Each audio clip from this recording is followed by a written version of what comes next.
Good evening, ladies and gentlemen. Welcome to Coffee House Shots Live, the Starmer Supremacy. Please welcome to the stage the editor of The Spectator, Fraser Nelson, our political editor, Katy Balls, the economics editor, Kate Andrews, and our special guest, Jonathan Ashworth.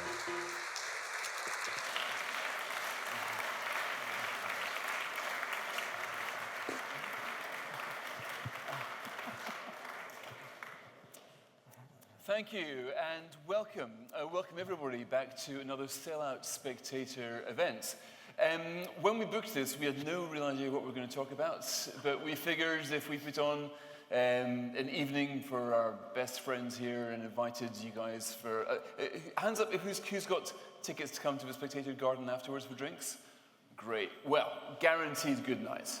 What can I say?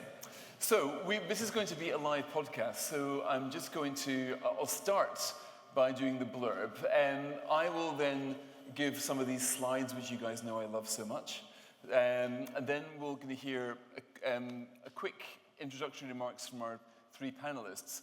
But this evening is all about you and your questions. Anything you might have to ask about politics in Westminster, Scotland, America, Sweden, very good politics over there at the moment. Just think of your questions throughout, and then we'll try to answer as many as we can. And we promise to let you guys go by 8 o'clock sharp, so we can then adjourn to the garden for some drinks or wherever else you're going to go. Okay. So you got to do, when I make a signal, can you just do an applause thing so we can record it for the pod. By the way, who listens to Coffee House Shots here, podcasts? Who hasn't yet had the pleasure? Whoa, okay, so what do you think, Katie? We've got about 8 potential new podcasts. Has anyone had the pleasure but then decided they don't want the pleasure again?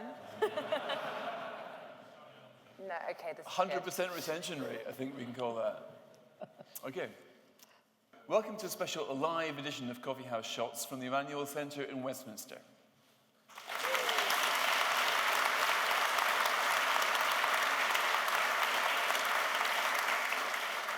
I'm Fraser Nelson, and I'm joined by Katy Balls, our political editor, Kate Andrews, our economics editor, and his special guest, Jonathan Ashworth. Right.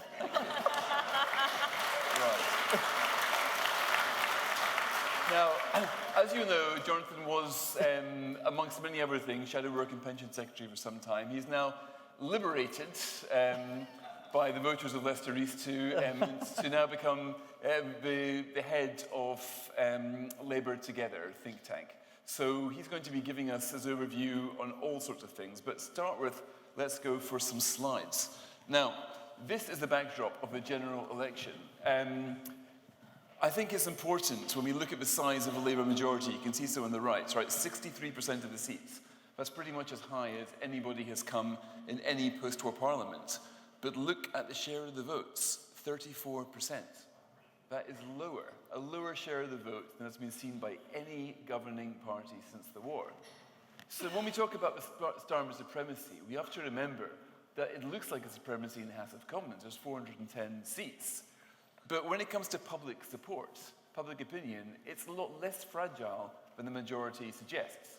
Now, if you ask me, I think our first-past-the-post system works. It delivers firm but unfair results. But nonetheless, if you Keir Starmer, you're not taking very much for granted because of that. In a way, he didn't quite seal the deal during the campaign, in my opinion, and he thinks he has to do it in government. So that's where he is right now. Now, this is the, you can see so far, we've had a fairly standard trajectory of favourable to unfavourable. So he's going back to, his honeymoon capital has been spent pretty quickly. But when you look at all prime ministers, you will see that they start high satisfaction, they basically go down. So everybody starts with political capital, which effectively they squander or spend, shall we say, as their time in office continues.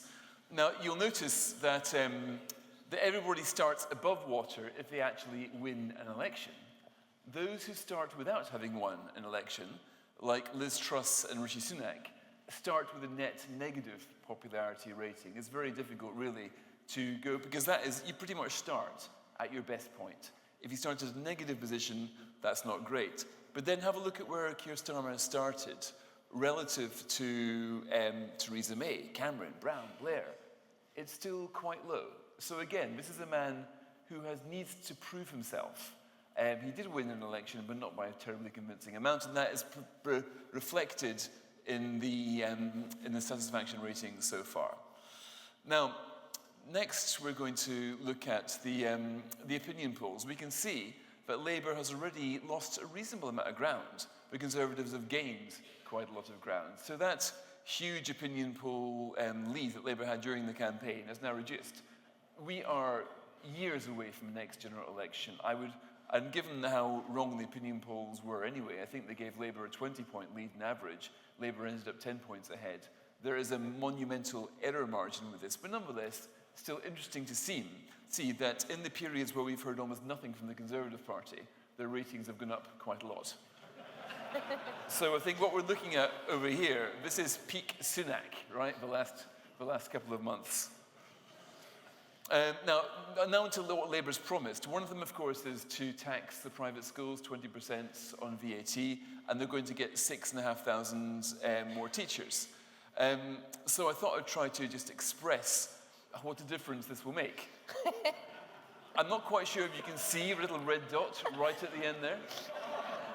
But that is how many teachers there are going to be by the time that VAT... So if you're expecting the 6,500 teachers to make that much of a difference in a system that's got almost 500,000 teachers, I'm not sure.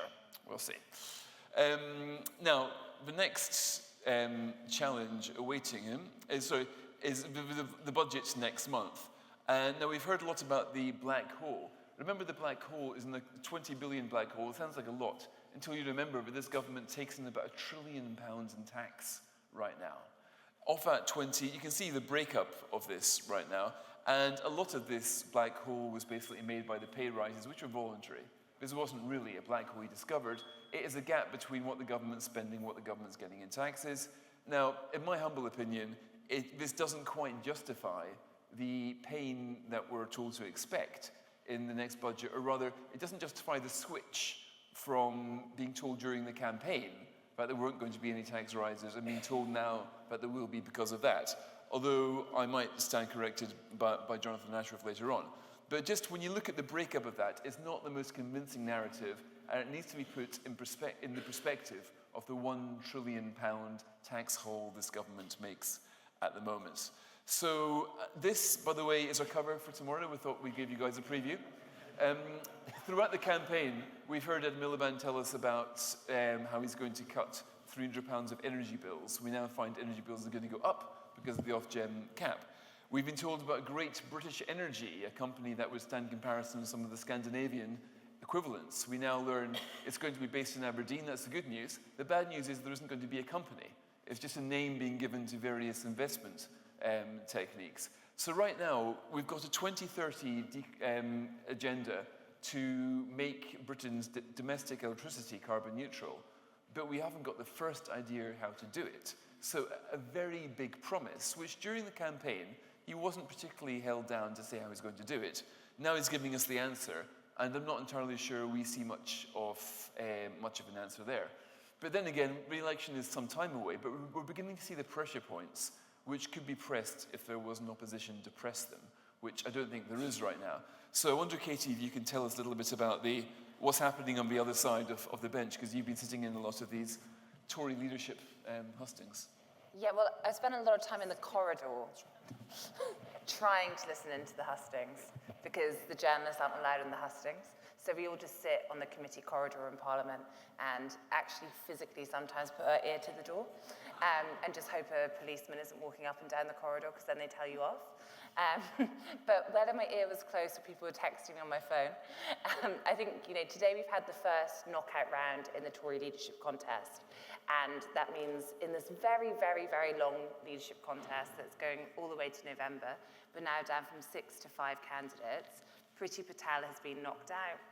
I think, in a way, what was more interesting was seeing where the different candidates were, because it was the first public showing of their support. And I'll plug, we have a list online which says, the number of public backers, but of course there's a lot of spin to who's willing to come out publicly, whereas this we saw all the MPs bar free votes. Now, Robert Jenrick is out in front. He has the highest number of MP backers. Then you have Kemi Badenoch in second place, and then James Cleverly, just one MP behind Kemi Badenoch in third. And I think it means when you think ahead to the next knockout round next week, then it's the four and they have a whole month and they have party conference, it's probably a fight between Tom Tugendhat and Mel Stride to make the final four. Does anyone here like the look of Mel Stride as a future Tory leader? Yes, he's currently getting 2% on Tory membership polling. But Wait, can we just do a quick poll here? Anybody like video of Kemi Badenoch? Hands up for her. Hands up for... Robert Jenrick. Okay. Oh, not so much, actually, for someone who is actually seen as probably the bookie's favourite. So I'd say that's about 4 times bigger for Kemi than for Jenrick. Yeah, and then James Cleverly. Okay, James Cleverly's second at the moment. And then we have Tom Tugendhat. And I'll just try one more time in case anyone's come round. Mel Stride? Okay. Sorry, Mel. Mel is very confident, though, he'll reach the final four. But no, so I think it's a battle between those two. And then I think what we're probably heading to is a situation where Robert Jenrick will try to reach the final two in a situation where I think his team and probably all the teams would like to stop Kemi Badenoch reaching the final two because she always comes out top on the membership. And from the numbers today, I think she has a path to the final two, but is by no means guaranteed. Because some people, and Kemi Badenoch is a former colleague of ours, so this isn't my view, but some of her current colleagues find her a little bit abrasive, which can make the MP charm offensive a bit harder. So she really needs to be very charming to MPs in the coming days, or at least show at party conference that the membership like her so much, MPs feel bad not to give her to the membership as an option. If she is not in the final two, then I think it's quite a wide open race, and it could be James Cleverly or Robert Jenrick, really. Right. But Katy, you've seen there was a Conservative Home poll this morning, polling the Conservative activists. They had Kemi way ahead. Yeah. Something like twice as many as And Jenrick in second, but she was still quite comfortably ahead. So is it your feeling that if she gets to the final two, she wins? I think if she gets to the final two and the whole thing will be trying to stop it, a bit Boris Johnson style, if you think about his critics, she has a really good chance, but it is a very long contest. So I think there is plenty of times for, as Boris Johnson would say, opportunities and disasters have become opportunities and vice versa. So I think, does a candidate have a chance they could blow up? I think Kemi Badenoch is probably the type of character who you could imagine having a moment that either means everyone says, this is the answer to everything, or actually. So I think if she can get to the final two, very likely to be leader. But Robert Jenrick has quite a sophisticated campaign team. He's had probably the most active summer. He did not take the Kemi Badenoch style holiday that she has defended. And I suspect you're going to see at party conference a whole load of efforts. You have very sophisticated campaigning. I think it's going to be about getting really long lines of Tory activists outside the room you're in to try and suggest that you are the most popular just through physical numbers. And I think all the other camps will be trying to say, well, look, Robert and James both had a very long queue, and so did Kemi, so is she really so far ahead? So I think there'll be a lot of that. But if she can get to the final two, it's very much hers to lose. Okay. Now, Kate, we've got a budget coming next month. Rachel Reeves has told us to expect nothing but blood, toil and tears. What do you think is going to happen? I'm sorry to interrupt, but if you enjoy this analysis, then why not subscribe to the Spectator magazine? We are doing a September offer, which will be 3 months for free. So to subscribe to this, visit spectator.co.uk/TV offer. So it's just under 8 weeks away, and we're getting to that very frustrating point in the budget process, particularly when it comes to commentary, where if you were to ask a Labour minister, certainly the Chancellor, anybody in the Treasury, what about this tax? Are you considering that tax? If you were to say something so outrageous as, are you going to tax blinking? Are you going to tax breathing? They'd be more inclined to say, I'm not going to write the budget in front of you, than they would to actually rule it out. So you're just hearing wild rumors at the moment about what kind of tax hikes are coming, and they're getting more and more wild because you can put almost anything to them and they're not going to rule anything out. It's silly because Rachel Reeves has been extremely clear that she is using the Office for Budget Responsibility to its max. This means that the budget is pretty much already written. There will, of course, be some changes. Now, there's certain things you obviously don't want to announce ahead of time, but you are going to have to float some of your ideas with business. Liz Truss learned that the very, very tough way. And you're going to want to give markets some indication as to where you're going. Now, where are the strongest indications so far? Changes to capital gains tax, potentially changes to inheritance tax, although that would be very bold from Labour. It's one of the least popular tax rises that you can touch. There's discussion about pension reform. There are the things that they've already announced, which is VAT on private school fees, bigger windfall taxes. What these things do fundamentally have in common, though, is that they're not massive revenue raisers. There was a report out very recently from the Treasury, which showed that changes to capital gains tax actually by the end of this Parliament could lose £2 billion worth of income a year. It could be a loss. Even if it's not, even if you do get some of the money, even all of the money that Labour thinks could be raised from these taxes, these are not massive revenue raisers, as Fraser says. When we're talking in trillions, a couple billion here or there, massive, massive sums of money, but in the grand scheme of things, may not be enough for what Labour wants to do. And Labour have indicated two major things in July, which I think are very interesting and people will respond to in very different ways. One is planning reform. That genuine pro-growth agenda, goodness knows, the UK needs it. It's been a long time coming and is incredibly welcome if they can pull it off. We still don't have the full details there. The other has been to give into some major public sector pay raises, inflation-busting pay raises.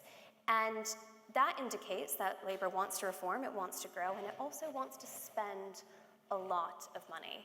And I think one of the curious things about this £22 billion figure, which Fraser showed, is that half of that money is money that Labour managed to spend in about 4 days. The other half, it's interesting. We don't have the full details because the Treasury won't give them out. They're saying that the reserve fund has been completely depleted by the Tory party in the first couple months of the fiscal year, but they won't say specifically on what. It's going to be very interesting to see the details of those figures, but it's just clear that Labour wants to raise more money and probably to spend money on things that it has in mind. We know that they want to get rid of the two-child benefit cap. We know they want to give out bigger pay raises to the public sector. There's probably still more money in that area to come. GPs are now on strike.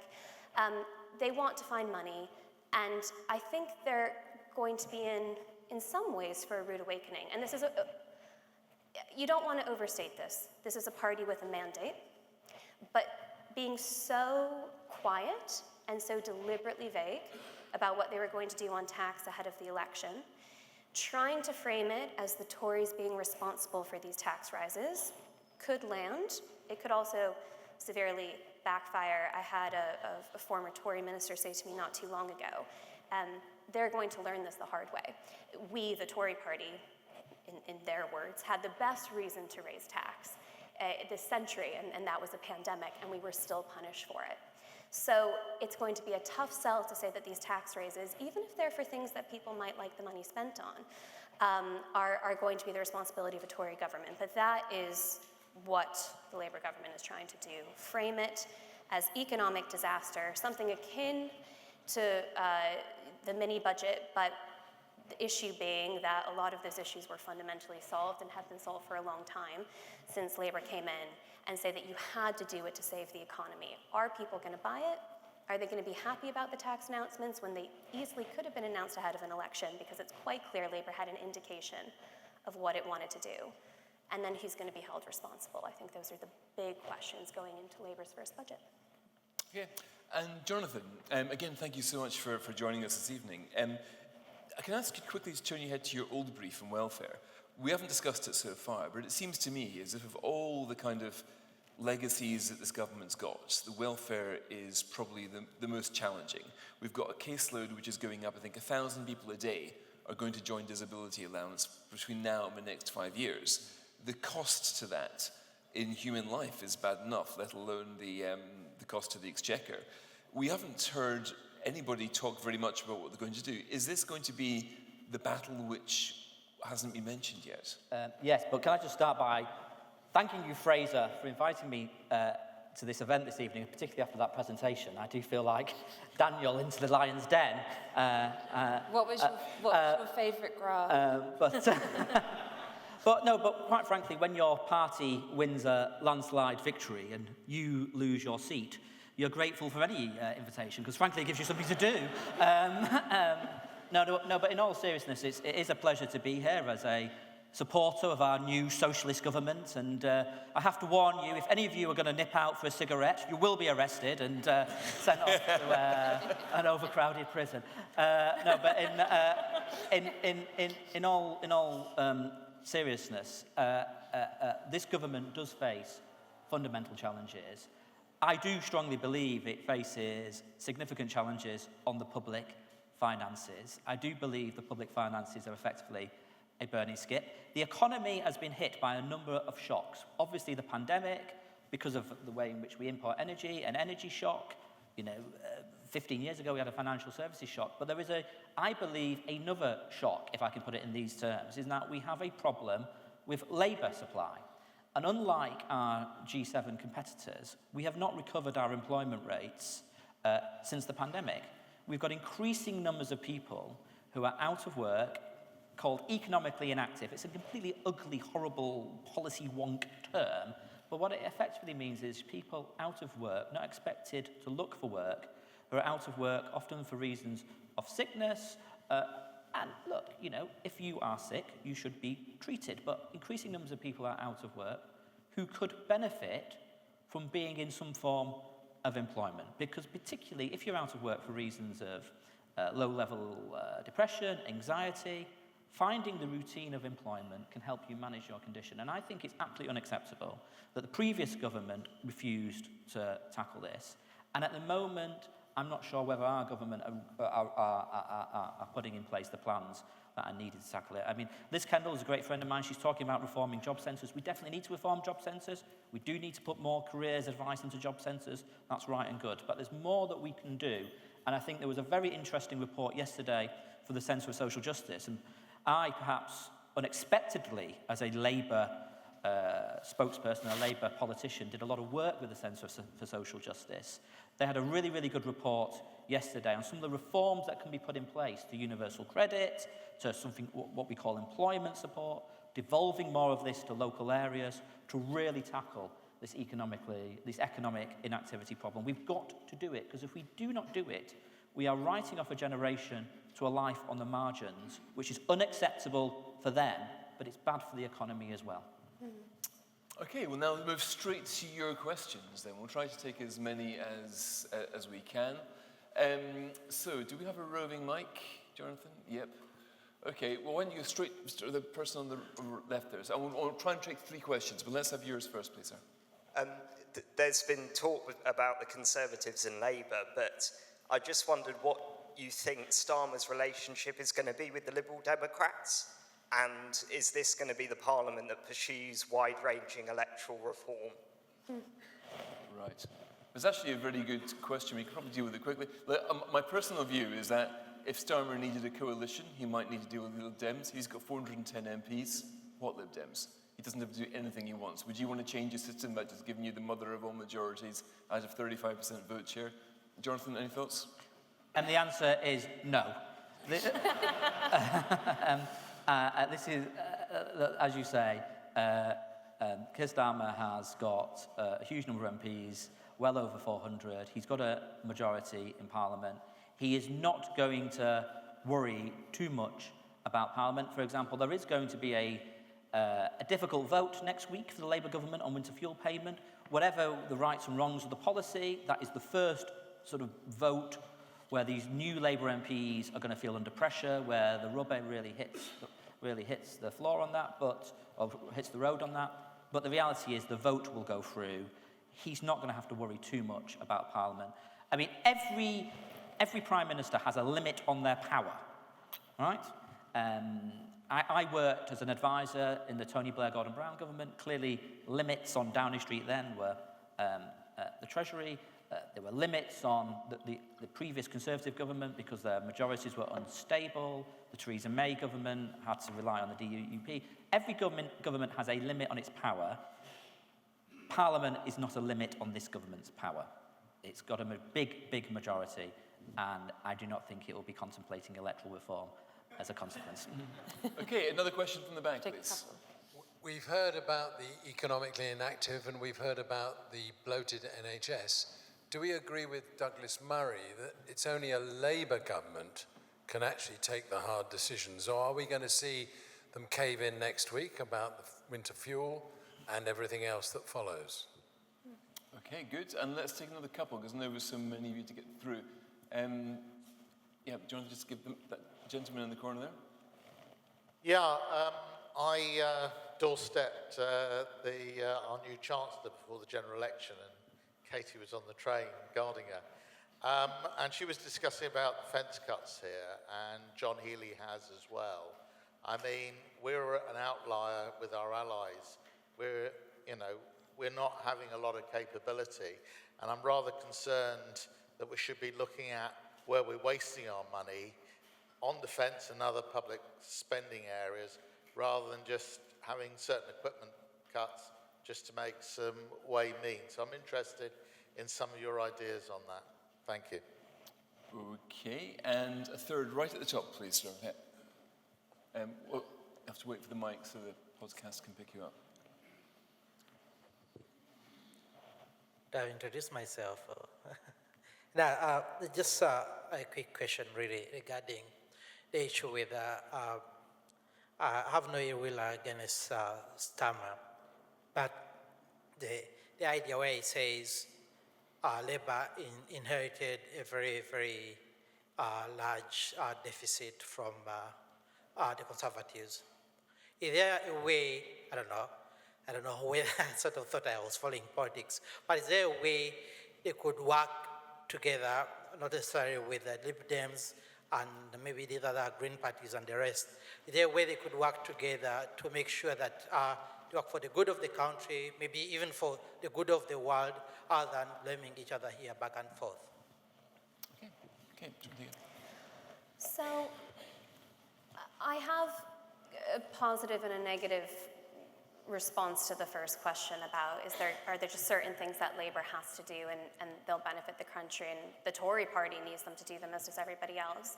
And I think quite simply yes, especially when it comes to NHS reform. But I think one of the reasons, so Labour can do it because they'll have the trust of the public to do it. Labour can do it because they have an incredible political capital budget to spend right now, and I hope they spend it on NHS reform. They've indicated they want to, but they need to spend it on planning as well. I think one of the reasons they can do it is because it's not going to be about rolling back money for the NHS. The NHS is going to continue to receive pay increases in real terms. It's about spending the money well. It's about spending the money and letting it follow the patient. It's about making sure you actually get access to good health care. And I think that's something Labour can probably do.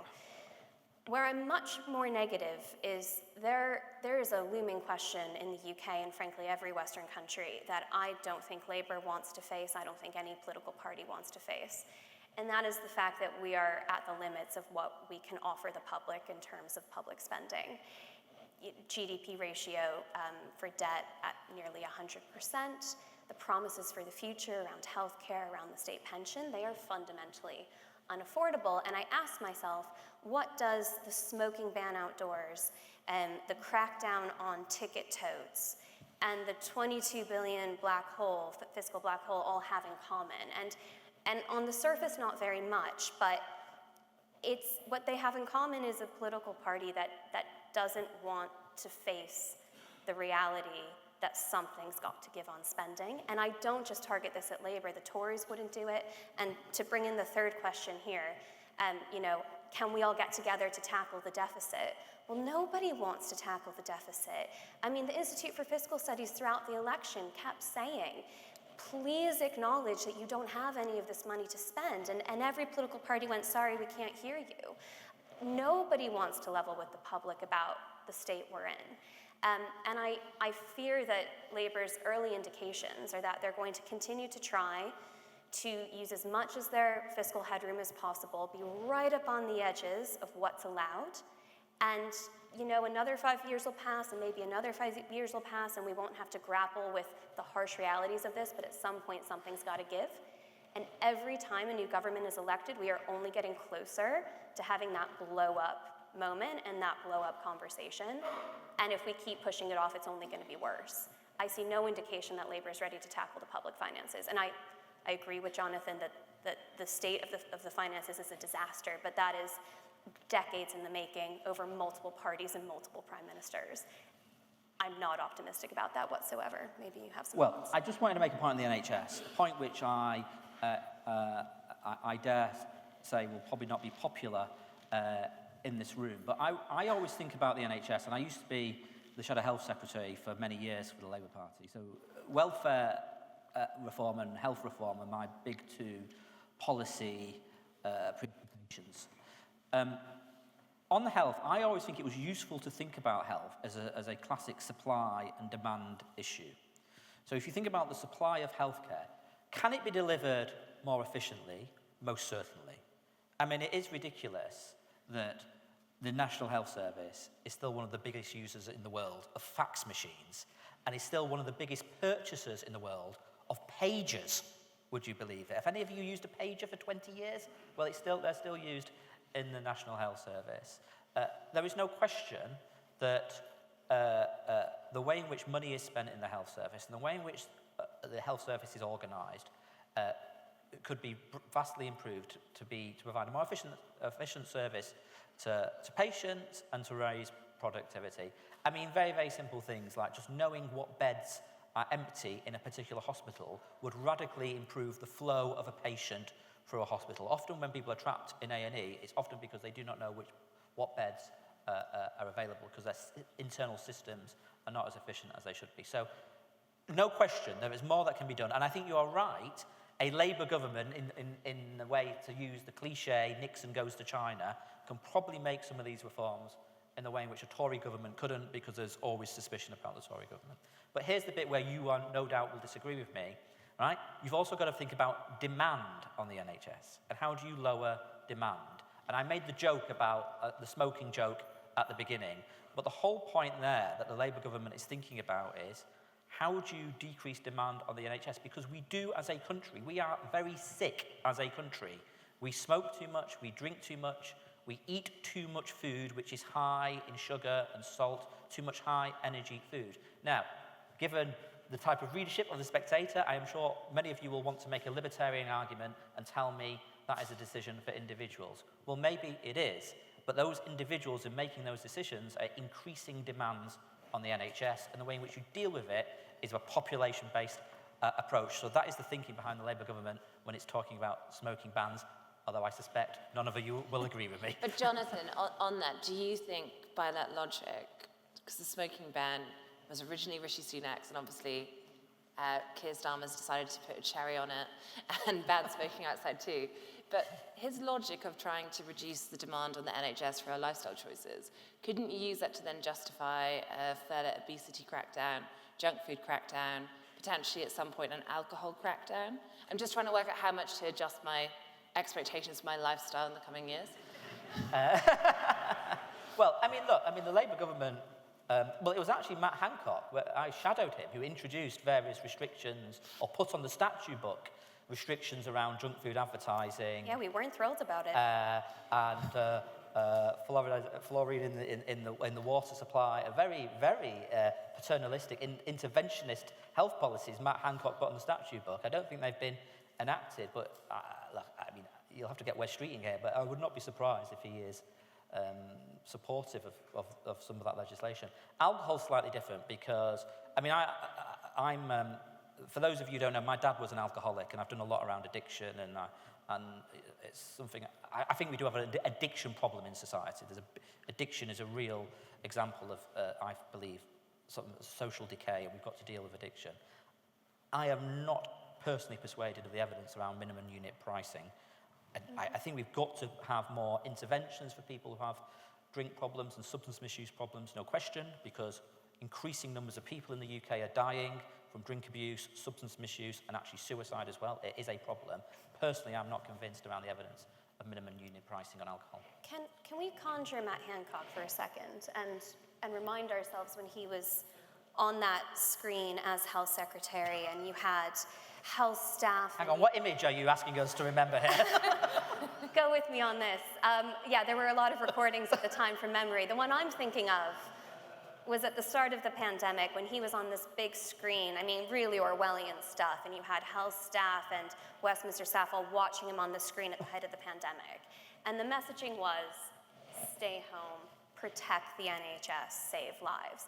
And the question is, outside of the pandemic, moving into the post-pandemic era, do we take this idea of protecting the NHS at all costs with us? Do we recognize, must we recognize, that you can't say that you have a functioning healthcare system when people's entire lifestyles are being cracked down on by the state in order to make sure it can still run? That, to me, is not an indication that the individual is bad. It's an indication that the health system doesn't work. You can't have people living for their healthcare system. The healthcare system has to be serving the individual. The irony of all this being that if we all live very long and healthy lives, we're going to cost the NHS so much more money. I mean, that's the really unpopular opinion. That's what's going to get me in trouble, right? But it's true. If we all live really long and healthy lives to 100, that's when the NHS goes bankrupt. Right, let's see what great debate your questions spark here. Okay, let's take some more. We have, let's actually start, go the lady at the front here, and then two in this left side. John, sorry, right here in the yellow top. Mr. Ashworth, does the Labour Party think that the elderly have perhaps passed their sell-by date? No, I don't think so. What is the... I wouldn't say so at all. There's obviously a reason why you've asked that question. Do you want to expand on it a little bit for me? Winter fuel, possibly people living on their own. There's a rumour that the council tax, single occupancy, might come into being. There's all sorts of things that perhaps might affect the elderly. Should we just go away, you know? No, you mustn't go away. So you're asking a question about winter fuel? Well, I think it's about, is the Labour government anti-pensioner? Because the measures we've had so far, it does feel as though obviously public sector workers and potentially the young in terms of are getting something, but the trade-off is pensioners are getting things that they weren't told about during the election campaign. Well, if a member of the cabinet was sat here, and I have the advantage of being deprived of that honour of being a member of the cabinet, I think they would argue that they've got to take tough decisions because of the state of the public finances. I think there would also be a second argument that the winter fuel payment was introduced at a time when the pension was only uprated in line with prices, with inflation. And it was also a period of low inflation, the late 90s and early 2000s. So you only got very small upratings in the value of the state pension. So in order to compensate pensioners, the Labour government at the time introduced the additional winter fuel payment top-up to help pensioners at Christmas. Since then, the pension now rises in line with either earnings, inflation, or 2.5%, whichever is the highest. The consequence of that is that the pension every year is ratcheting up in value relative to the incomes of the rest of society. And therefore, pensioners are getting big increases in their pension. I think it's something like £700 this year, and I think it's going to be £400 next year. So in that context, is a winter fuel payment going to every single pensioner the most efficient use of that money? That is what a politician, that's what a cabinet minister or a Labour minister would say to you. But I'm not a Labour minister anymore, but I'm just giving you the argument that they would put to you. Okay, let's take two over here in the right hand side. By the way, hands up if you agree with withdrawing the winter fuel payment allowance, and if you disagree. So more people agree, way more people agree than disagree. And by the way, the Spectator leading article agrees with that as well. So you're in good company here, John. Not everybody's against what you guys are doing. Right, okay. So.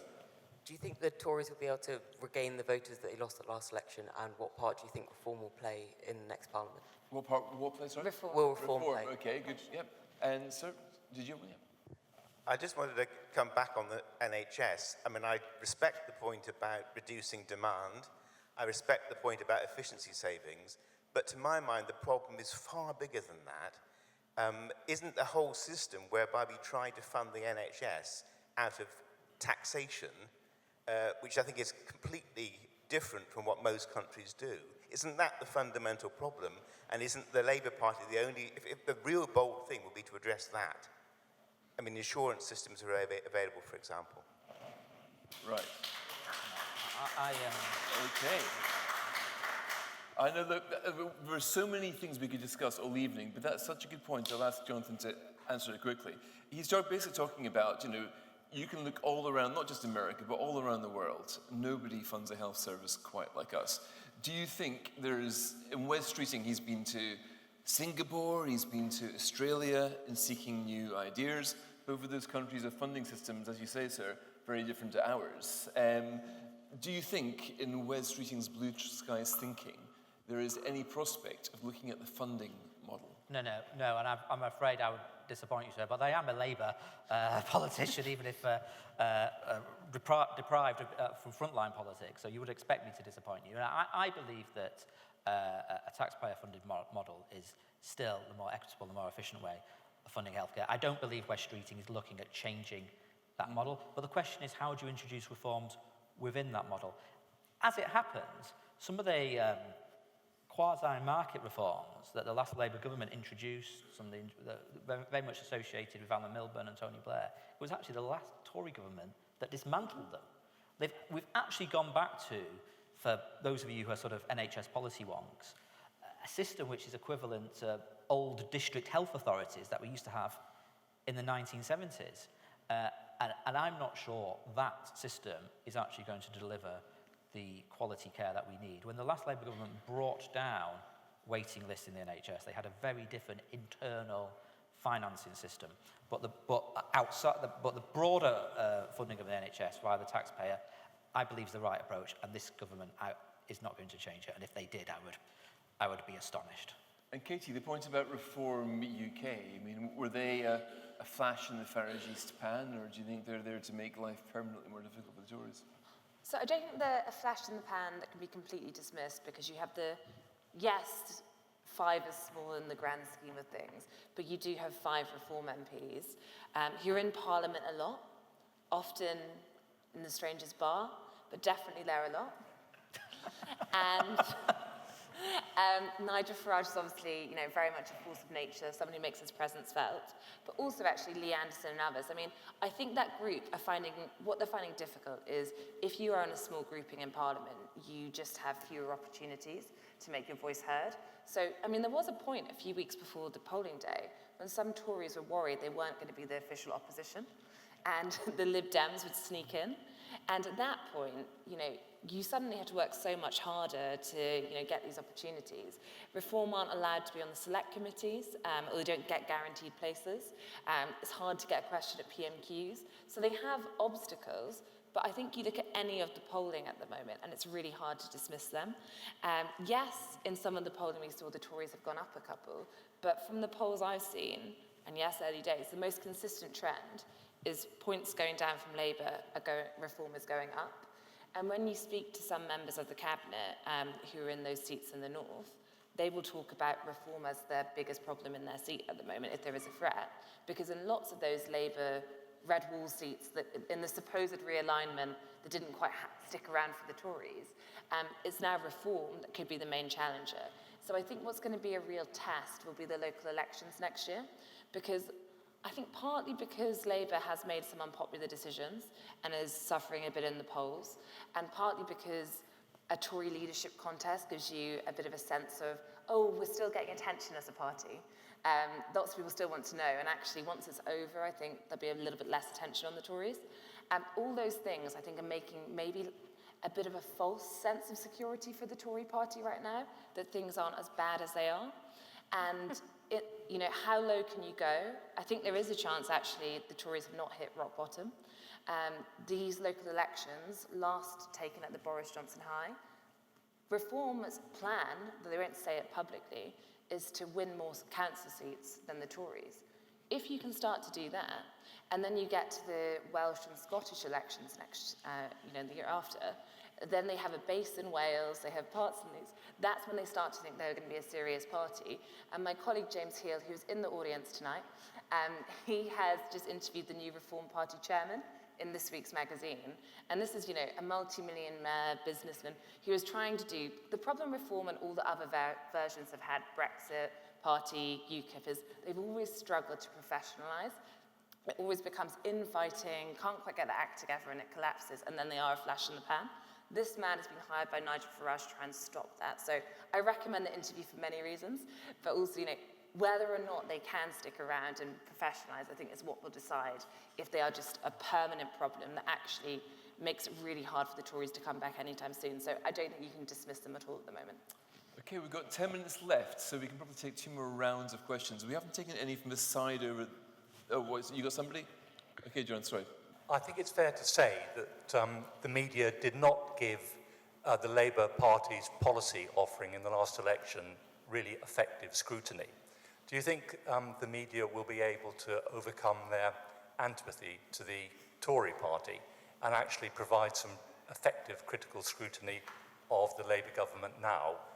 And I ask that in particular because it looks as if the political opposition to the Labour Party isn't going to be particularly effective over the next couple of years. Okay, that's a good question. Should you get a final 2 or not? Okay, a final 2, yeah. Before we get chucked out. Oh, we can. So how do you think this new government will deal with the housing crisis, which is affecting young people specifically? And how will they deal with NIMBY councils? Okay. And just out of curiosity, let's see what this guy was going to ask. He was just so itching to ask it. Come. It was just, obviously, we've had in the past we've had the formation of an independent group in Parliament, including the MP that defeated you, I think, Jonathan. Obviously, a small enough group for Starmer to ignore in Parliament. But what is Labour's plan, really, to deal with this sectarianism that is becoming more and more entrenched in our politics? Or is it just going to, as Jess Phillips appears to be doing, brushing it under the carpet and ignoring it? Okay. Well, Jonathan spoke a little bit about that earlier. Katie's written a whole column on that for tomorrow's magazine. But when you pick up some questions there? Look, on the question about children and schooling, I think the answer is always to give parents more options, right? Parents should be choosing the type of school and where their children are learning. I think that's almost always the default answer. I'm not so worried about the next generation being extremely left-wing. If you look at Gen Z right now, their polling trends are much more right-wing than the millennials, and they're probably only going to go more right-wing. There's a huge backlash against my generation by people who are 20 saying, we're not so sure we agree with all of this. I'm much more worried about them growing up with fewer freedoms, growing up under a more authoritarian lens on the left or the right. And I really don't think it's helping that to bring in the housing question. We're telling them that when they're 18, they can't legally buy a cigarette, but it's also impossible for them to grow up and get on the housing ladder. I mean, what are we teaching them? These are incredible mixed signals. No, don't have a cigarette, but also don't even dare to dream to have a family. I mean, what's going on?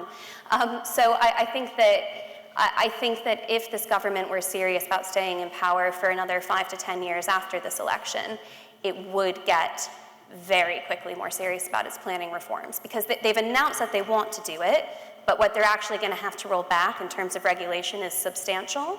How do you get more young people on the housing ladder? You build more homes. Whenever you want to know how you get a certain group on the housing ladder, how we deal with this housing issue, how we get more affordable housing, you build more homes. We need 1 million homes yesterday, and if Labour can deliver that, not only would they win the next election, they probably should. I would just say very quickly on the media question.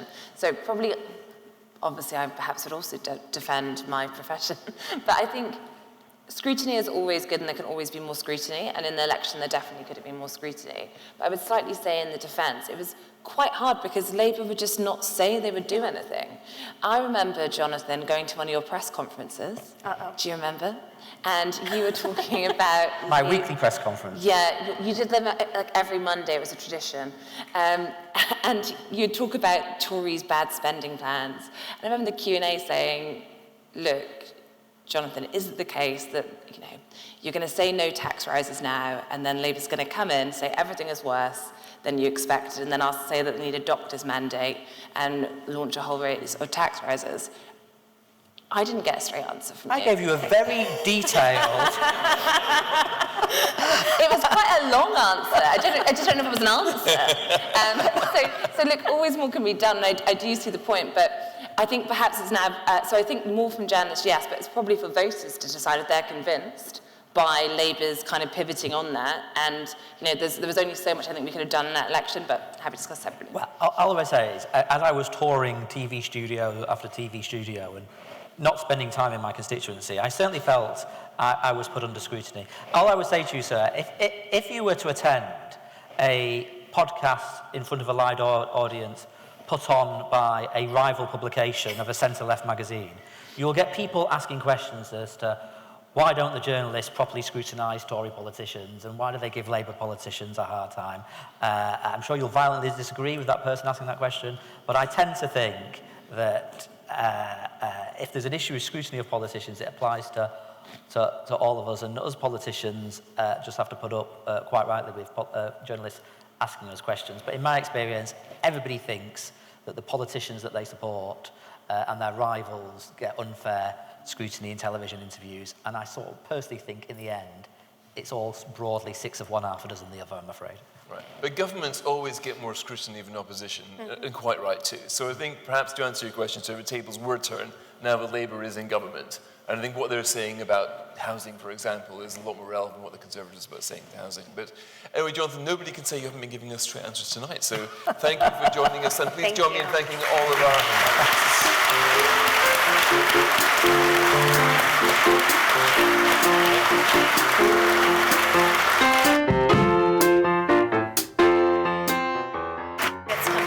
Right, and if you have drinks tickets, then please just follow us to the garden on 22 Old Queen Street, where your gin and tonic awaits, so we can carry on the conversation there. Thank you.